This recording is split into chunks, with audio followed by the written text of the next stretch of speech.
बहुत सारे प्रश्नों को उसने पैदा कर दिया कि जो आत्मा में घटता है वही पुद्गल में घटता है, हम्म, और मोक्ष को नहीं बंध को जानो।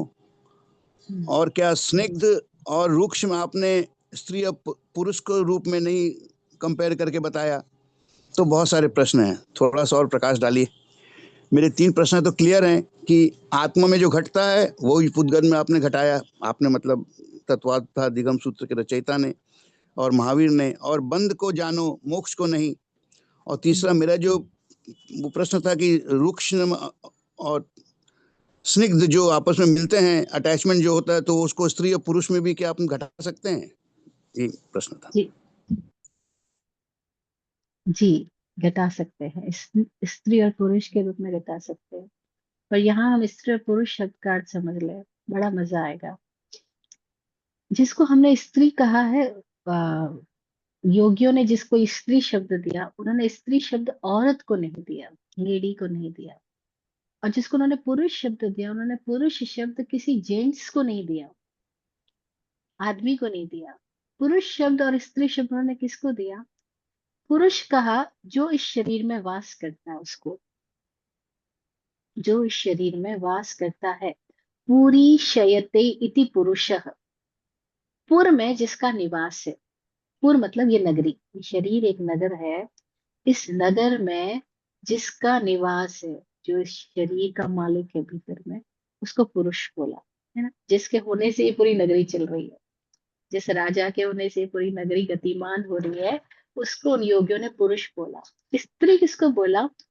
स्त्री, त्रि रूपा, जो 3 रूपों सहित है, उसको स्त्री बोला। वो 3 रूप क्या बताया? वो 3 रूप है, उत्पाद व्यय द्रव्य युक्तम सत। वो 3 रूप क्या है? कि ये लगातार बदलते रूप बदलने वाली प्रकृति, जो रूप बदल रही है, क्षण क्षण में नई होती जा रही है। इसका मतलब क्या है? क्षण क्षण उत्पत्ति हो रही है, नई होती जा रही है, मतलब उत्पत्ति होती जा रही है। और उत्पत्ति हो रही है, इसका मतलब क्या हुआ? कि पुराना भी नष्ट होता जा रहा है। तो जो क्षण क्षण रूप बदलती स्थितियां हैं, जिसको हम पर्याय बोलते हैं, उसको उन्होंने प्रकृति बोला, उसको उन्होंने स्त्री बोला। कि ये 3 रूपों वाली है, ये 3 चार्ज वाली है, इलेक्ट्रॉन प्रोटॉन न्यूट्रॉन। ये 3 स्थितियां, उत्पाद व्यय द्रव्य, ये 3 स्थितियां जो सदा बदल रही है। ये माया है, मोहिनी है, ठगिनी है, बहुरंगा है, प्रकृति है। इस प्रकृति ने पुरुष को क्या किया? आकर्षित किया। और पुरुष ने क्या किया? अपनी चार्जिंग प्रकृति के हाथ में दे दी। जैसे पुरुष डिस्चार्ज हुआ, डिस्चार्ज हुआ का मतलब क्या हुआ? कि पुरुष ने अपने आप को छोड़ दिया प्रकृति के अंदर। जैसे पुरुष ने अपने आप को प्रकृति के अंदर छोड़ दिया, वैसे क्या हुआ? प्रकृति फैलती गई, बढ़ती गई, नई नई प्रकृतियों को जन्म देती गई, नई नई स्थितियों में आती गई। प्रकृति स्त्री है, स्त्री प्रकृति है, पुरुष आत्मा है, जीवात्मा है। पुरुष अपने भावों में विभावों में चला जाता है, स्वभाव में नहीं रहता, विभाव में चला जाता है। जैसे वो विभाव में जाता है, वैसे इस प्रकृति की रचना होती है। तो पुद्गल की रचना कैसे हुई? कौन इसमें रूप बदल रहा है? अदरवाइज तो ये सब कुछ जैसा है वैसा रहता है, लेकिन इसमें परिवर्तन क्यों आ रहा है? ये क्यों स्निग्धता आ रही है, क्यों रुक्षता आ रही है, क्यों आकर्षण हो रहा है, क्यों विकर्षण हो रहा है? ये आकर्षण विकर्षण अकारण नहीं हो सकता। पुद्गल गति करता है, लेकिन वहां स्वतंत्र गति नहीं है। उसकी गति कैसे होती है? जैसे कैरम बोर्ड में स्ट्राइकर है और बहुत सारी गोटियां हैं। स्ट्राइकर हम चलाते हैं तो बाकी सारी गोटियां चलती है ना। वो स्ट्राइकर जो चलाता है वो पुरुष है, फिर बाकी जो गोटियां चलती है वो सारी प्रकृति है। तो ये सारा पुद्गल में जो बंध पड़ता है, जो रचनाएं होती है, हमने भवन बनाया, हमने भवन मिटाया, बिगाड़ा, सब कुछ किया, ये सब कुछ हुआ कैसे है? ये भीतर से, यहाँ से चल रहा है। स्ट्राइकर यहाँ से आता है, हमारे भीतर से कुछ स्ट्राइक होता है, अध्यवसाय जगता है, उठता है। अध्यवसाय उठा, उस तरंगे फैली। पत्थर हमने फेंका तालाब में, अब रिपल्स पैदा हुए, अब रिपल्स चलने लग गए। तो ये जो पुरुष स्त्री क्या है, योगियों ने पुरुष आदमी को नहीं बोला, स्त्री औरत को नहीं बोला, उन्होंने पुरुष बोला, शरीर में रहने वाली स्थिति को। इस शरीर के भीतर कोई स्थिति है जो सचेतन है, वो सचेतन स्थिति पुरुष है। और उस पुरुष के होने से ये पुर है, ये पूरा नगर है। इसमें कितने करोड़ों सेल्स है, वो सारे सेल्स क्या है? नागरिक है। इस नागरिक का राजा कौन है? वह जो इसके अंदर मौजूद है। वो जैसे ही चला जाएगा ये सेल्स मरने लग जाए।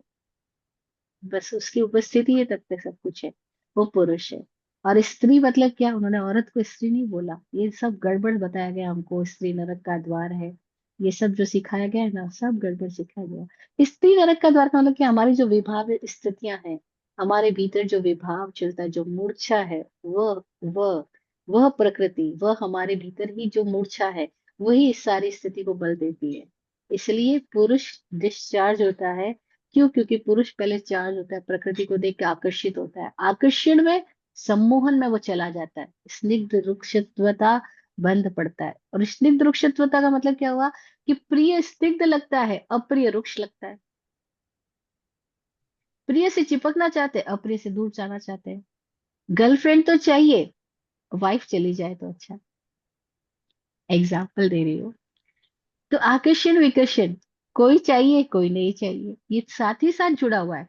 जैसे ही हमने चुना किसी एक को, वैसे हमने किसी को रिजेक्ट भी तो किया। चुनने के साथ ही रिजेक्शन भी चालू हो गया।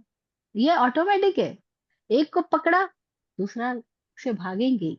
तो ये स्त्री और पुरुष जिसकी आप बात कर रहे हो, ये स्त्री स्निग्ध रुक्षत्वाद बंध, स्त्री में सारी प्रकृति है, पूरी प्रकृति का नाम स्त्री है। और पुरुष का मतलब आदमी औरत मत करना, आदमी औरत का भेद नहीं किया उन योगियों ने, उन ज्ञानियों ने। उन्होंने हमारे भीतर की स्थिति को बताया कि वो जो भीतर इस पुर में वास कर रहा है वह पुरुष है। जय हो।